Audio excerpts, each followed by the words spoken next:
রাজপথে দীর্ঘ আন্দোলন সংগ্রামের মধ্য দিয়ে যাওয়া বিএনপি এবার পাল্টে ফেলছে তার সাংগঠনিক কাঠামো। নির্বাচনের কথা মাথায় রেখে তরুণদের প্রাধান্য দিয়ে পুনর্গঠিত হচ্ছে প্রায় আড়াই দশক ক্ষমতার বাইরে থাকা রাজনৈতিক দলটি। রাজনৈতিক অপসংস্কৃতি পরিহার করে গণতান্ত্রিক ও জনগণের অংশগ্রহণমূলক ব্যবস্থা গড়ে তোলার প্রতি অঙ্গীকারের কথা মনে করিয়ে দিচ্ছেন দলের নেতারা। বিস্তারিত মাহিলা ইসলামের আরেকটি রিপোর্টে। স্বাধীন জনগণ কি চায়? তারা চায় বেঁচে থাকবার অধিকার। 4.5 দশকেরও বেশি সময় আগে 1978 সালে জন্ম নেয়া বাংলাদেশ জাতীয়তাবাদী দল বিএনপির দীর্ঘ পথ চলাটা ধারাবাহিক উত্থান আর পতনের। প্রতিষ্ঠাতা এবং সাবেক রাষ্ট্রপতি জিয়াউর রহমানের মৃত্যুর পর দলটির ভার তুলে নেন সহধর্মিণী বেগম খালেদা জিয়া। তারই নেতৃত্বে তিনবার রাষ্ট্রীয় ক্ষমতায় আসে দলটি। তবে 1/11 পরে রাষ্ট্রীয় ষড়যন্ত্রে দলের ভিতরে সৃষ্টি হয় নানা টানাপোড়েনের। লাখো নেতাকর্মীর কারাবরণ আর রাজপথে রক্ত দেওয়ার মধ্য দিয়ে কাটে প্রায় 1.5 দশক।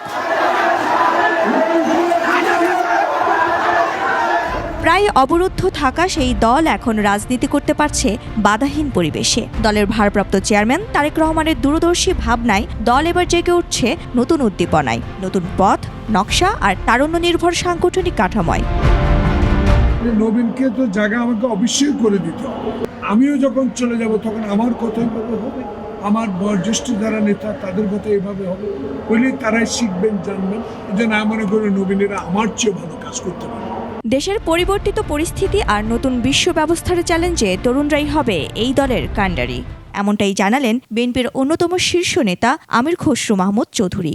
বিএনপির একটি সভা ডাকলে এর মধ্যে 90% হচ্ছে তরুণ, এবং বিএনপির কার্যক্রমের মধ্যে আপনি দেখেন আমাদের 31 দফা নিয়ে সারা দেশে ঘুরে বেড়াচ্ছে। লিলি হালাল বিউটি সোপ, বিএসটিআই কর্তৃক সনদপ্রাপ্ত দেশের প্রথম হালাল বিউটি সোপ, দীপ্তিময় উজ্জ্বল ত্বকের জন্য।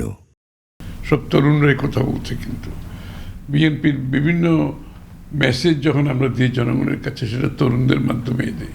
প্রাতিষ্ঠানিকভাবে তরুণদের, যুবকদের নিয়ে বিএনপির একটা আলাদা চিন্তা আছে। শুধু প্রতিষ্ঠানগত সংস্কার নয়, সবার আগে সংস্কারের প্রয়োজন রাজনৈতিক সংস্কৃতির। এমন ভাবনার উপরেই গুরুত্ব দিলেন বিএনপির নেতারা। বাংলাদেশে রাজনৈতিক সংস্কৃতি পরিবর্তন করতে হবে। আপনার মধ্যে ভিন্ন মত থাকবে, কিন্তু একে অপরের মতকে সম্মান জানাতে হবে। শেখ হাসিনার মতো একটা সংঘাতপূর্ণ সাংঘর্ষিক রাজনীতি যাতে বাংলাদেশ আর কোনোদিন ফিরে না আসে। মাহিলা ইসলাম, 21 টেলিভিশন, ঢাকা।